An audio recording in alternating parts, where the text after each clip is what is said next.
Hi guys, I'm Shmee, hello and welcome back to the channel where you join me today for a fuel for thought about buying supercars as investments. Now my FFT video series has always been a place where I've given you more of my personal opinion and perspective on different things that I've experienced in the automotive world in response to your questions. And this is a topic that has come up many times in many different forms over the entire period that I've been involved in the automotive world in terms of producing content but also acquiring the cars that are now in my collection. I'd like to rewind back a bit as well because we've been living through a peculiar decade or so in terms of cars appreciating in value. Cars that had very little interest a decade or so ago now being worth millions. Cars regularly flipping at massive premiums over their list price. But what does this mean going forwards? What will still appreciate? What has no hope at all? What will happen to new cars like the GT Black Series, the 765 LT, the Hurricane STO for example? What counts as truly limited and what will be special in the future, particularly with the massively changing landscape that's around us in terms of the automotive world, case in point with the Taycan sitting right behind me, and obviously what will happen with the Shmeemobiles. I get many questions of should I buy this or that? Will this car lose money over its ownership period? And this I would like to touch on a little bit. Of course, I don't have a crystal ball, none of us really know, but there are a few things or few clues that I can give you from my insights and what I've been able to learn in recent years about this topic, buying supercars as investments. Please do excuse me if I jump around a little bit with this one, but I'm here at the moment in the storage dump barn with some of the Shmeemobiles living on the racks behind me, where we've got the Heritage RS, the Ford GT, 675 LT Spider, the GTR Pro, the Senna and the Taycan, all but the latter being limited edition models, something to talk about later on, as well as some of the other Shmeemobiles and their futures. Plus, I'm currently talking to you from a Land Junior, one of our little legends, a great place to be seated. But let's start rewinding back to discuss flipping cars. Now, car flipping is not a new phenomenon in the slightest. I think we're more aware of it with the growth of social media, but it comes down to economics, supply and demand. Whether it's supercars, watches, handbags, iPhones, games consoles, sneakers, you name it, this is our society's demand for the latest and greatest, something that's only increasing ever more every year that goes by. If you go back to the 80s, to the 70s, a new Ferrari might arrive, a new Aston Martin, and of course in the early stages there's hype around the product, the reviews are great, everybody wants to be the first of their friend group to be driving one, and the result of that is while supply is in its infancy and production is being ramped up, there aren't many of them being delivered out on the roads, demand outstrips supply equals a premium on the product. And some customers will have placed their orders purely with the intention to then sell them on, hoping that demand would be high, otherwise they run the risk of being burnt on the deposit perhaps.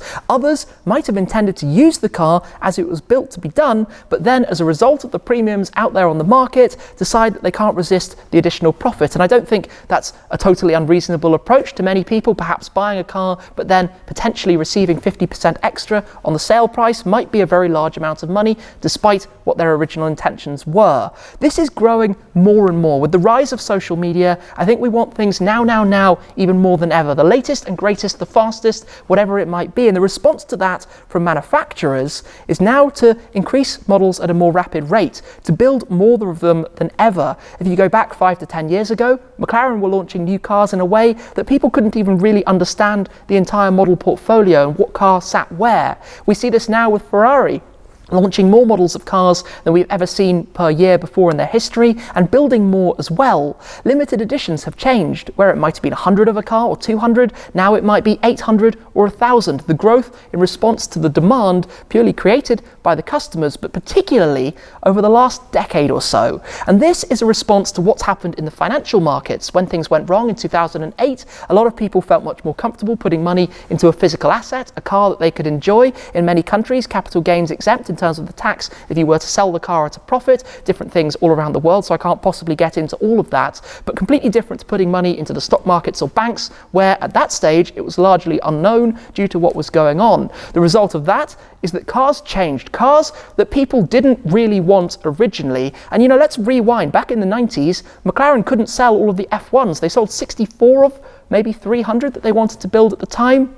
You could buy I guess a decade ago, an F40 for about £200,000, a Carrera GT for £250,000, numbers that now just seem stupid compared to where they've reached in the market. And this is a result of where it's safe to put money, and it's meant that this golden era, I would say, of about 2000 to 2015, which has seen some amazing cars from the Carrera GT to the LFA to the SLS Black Series. I could go on, I'm just talking supercars, but hot hatches, hypercars, everything in all sorts of different categories. This golden era has produced so many very rare machines that have been treated as investment assets as a result, and we've had a pretty consistent growth up until about 5 years ago, because the number of them is now so great that it's hard to know what actually counts as limited. If we talk about some of these then, the Heritage RS, there are only 50 of them, but overall it's not a huge limited edition. It's a bespoke colour, it's got a little bit more power, but nothing crazy has gone into it. The Ford GT,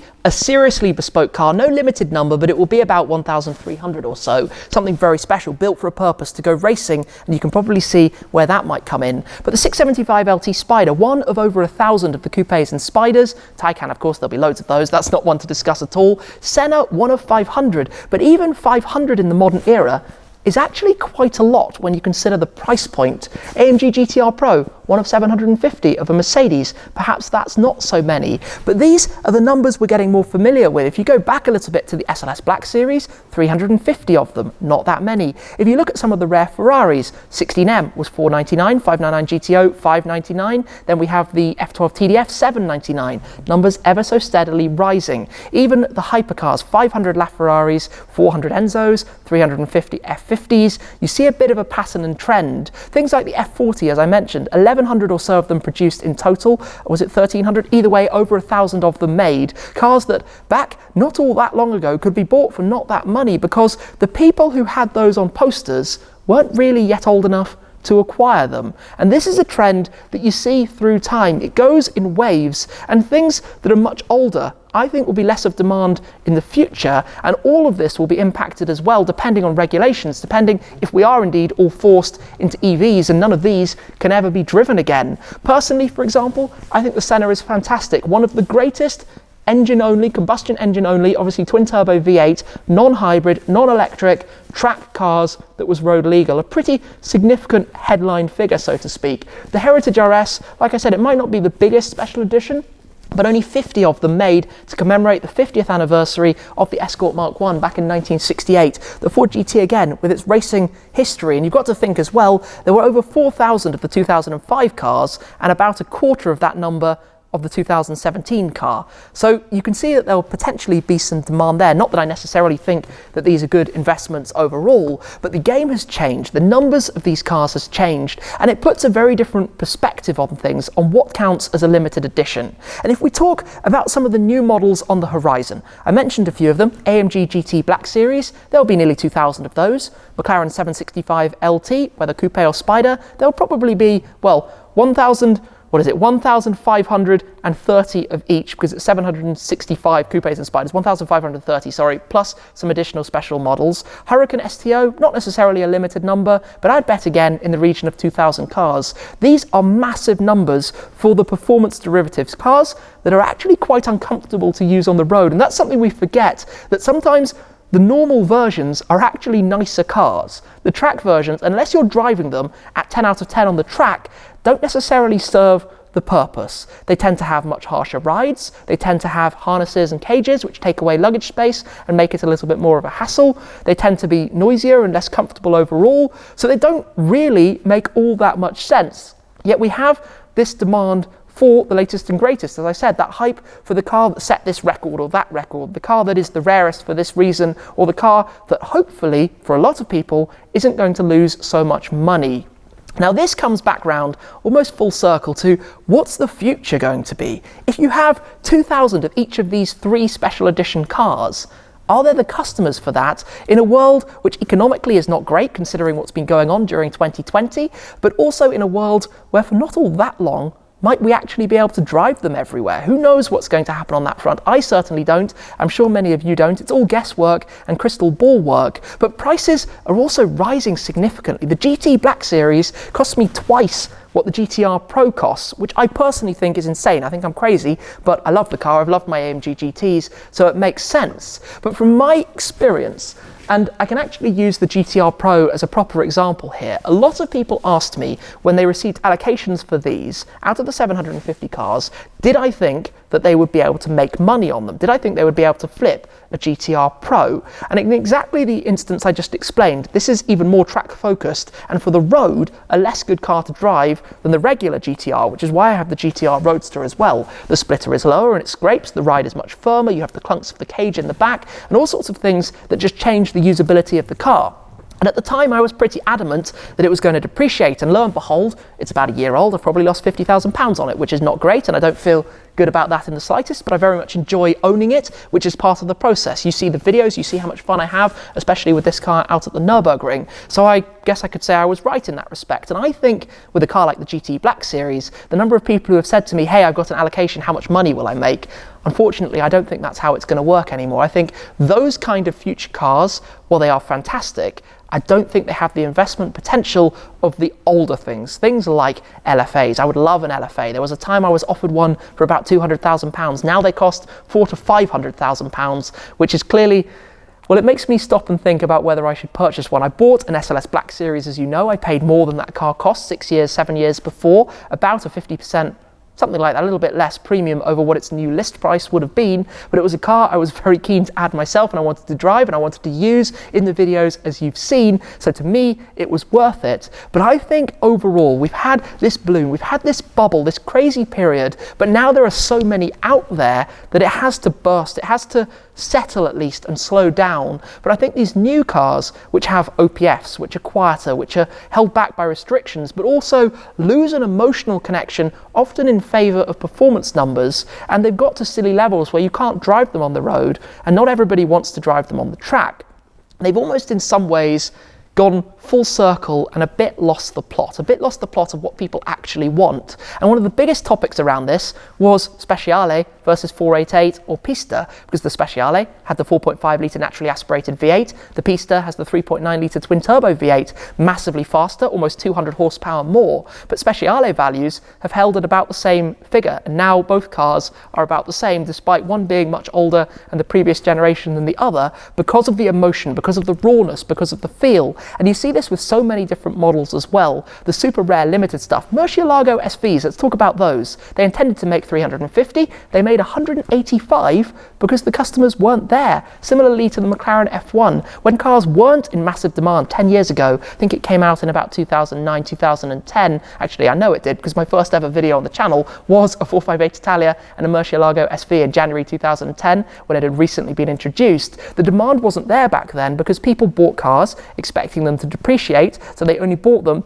if they really, really wanted them. But now a car like that has so much more of an emotional connection than some of its more modern equivalents, and the result is that obviously the limited production at the time didn't make so many cars on the road. The demand is now here. Unfortunately, that creates higher prices for people who wish to purchase one and add one to their collections. Of the cars coming up, I think it's really few and far between what will make a proper investment. It will be the incredibly rare Porsches, the incredibly rare Ferraris, not so much the McLarens, not so much the other cars. Perhaps things like the Gordon Murray T50, such a small number, 100 or so, of a car that's so different from everything else. I think the AMG 1 is a big spot as well, considering the fact that it incorporates the incredibly successful Formula 1 winning engine from the Mercedes-AMG Petronas F1 team. And these kind of links are really quite important and represent an era. But outside of those, it's not exactly a long list. If you ask me, these cars now, we'll buy them, they'll depreciate. Look at McLarens, look at some of the limited editions, look at the newer Ferraris now as well. It's normal procedure, it's back to normal procedure after an odd period of 15 years where things have just been losing their marbles a little bit and going totally crazy. Now the other Shmeemobiles, the GTR Roadster, again one of 750, but it is just an AMG GTR. Yes, it's a limited edition, but I don't think it's going to go anything other than down, and down probably quite a lot. But I bought the car myself to use it, to own it, to enjoy it. Things like the G63, obviously, the Taycan, obviously, the red Focus RS actually held surprisingly well. A stock specification Focus RS Red Edition actually was trading for pretty close to list, despite being 2 or 3 years old by now, which I found quite, well, bemusing, to be honest. The Heritage RSs actually trade for a huge premium, but that one is not going anywhere anytime soon. Believe me, I think having those two cars together in the Shmeemuseum in future will be really quite a special thing for me. To think about some of the other cars, what am I missing? What have I not mentioned? The SLS Black Series, of course. No, we've pretty much covered everything off in terms of the super limited edition of GR Yaris. We can touch on that. Massive hype. They're trading for premiums.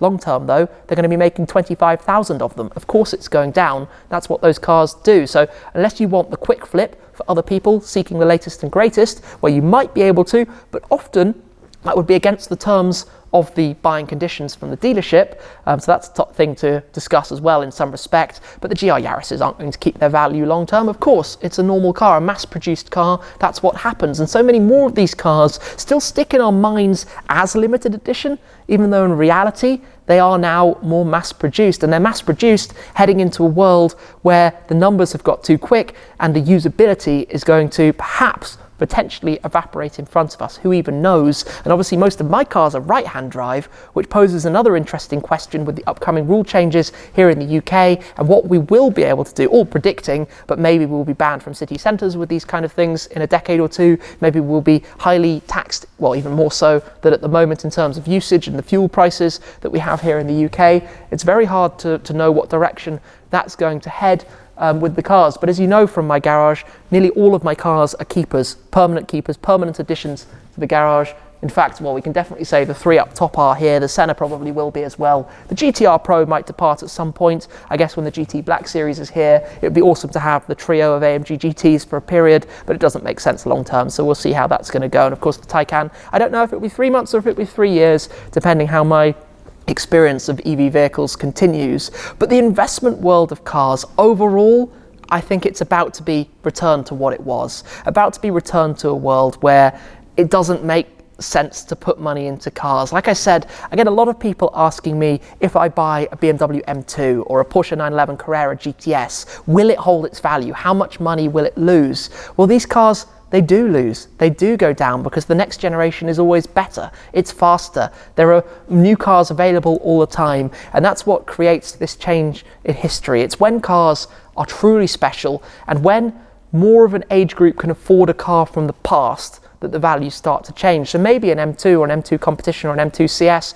becomes a valuable car in the future when people now are old enough to perhaps purchase them, who idolize them at this current stage. But that tends to happen more obviously with the much more expensive cars. I've watched F50s go from 1 million to 3 million and now well and truly outside my budget, despite that being my ultimate dream car to add to the Shmeemobiles. And it's just what happens. It's just what happens with these things overall, and it will continue to happen. Talking of older cars, racing, motorsport. Go to race on Sunday, sell the cars on Monday. A historical thing with many brands, winning races sells cars. But an era that stands out is the 90s, the likes of the McLaren F1, 911 GT1, CLK GTR, and those kind of cars. And recently a Ferrari 550 GT1 sold for over $4 million at auction. And I think the CLK GTRs, I remember when they were less than £1 million, and now they're 5+. 911 GT1s, similar story. And those kind of cars, obviously people like myself were 10 years old when those were racing, but have no chance, well, I certainly don't have a chance of such an acquisition, and I suspect in future those will be the heavyweights to watch out for. Only 25 of each of the CLK GTR and the 911 GT1s. Rarity to the extreme, such limited numbers, and that's what makes something special. In fact, I believe from Lamborghini, an interesting comparison here, SVJs, 900 coupes, 800 roadsters, I think the Aventador S is probably only produced to about those numbers, no exact figures, but that's the regular, anybody can walk in and order one, as opposed to the limited edition, which is made to the same quantities, and you can start to see a little bit more about how that goes. So do I think buying a new limited edition car is a good financially sound investment? No. Buy it to enjoy it, to drive it, because that is ultimately what they're for. So there we go. I've waffled on plenty long enough. Some of my thoughts and musings about investing in supercars and the financial side of the industry in general. It's a funny space. It's been a funny period, pretty much in sync, as I said, with the time that I've been involved in the industry and the time that I've been acquiring cars, which I will continue to do. Cars I love, cars I want to enjoy while we still can, because who knows what the future has in store, especially after this bizarre year. That is it for now though. Thank you very much. Do check out my other Fuel for Thought videos, but I'll see you guys again very soon. Cheers.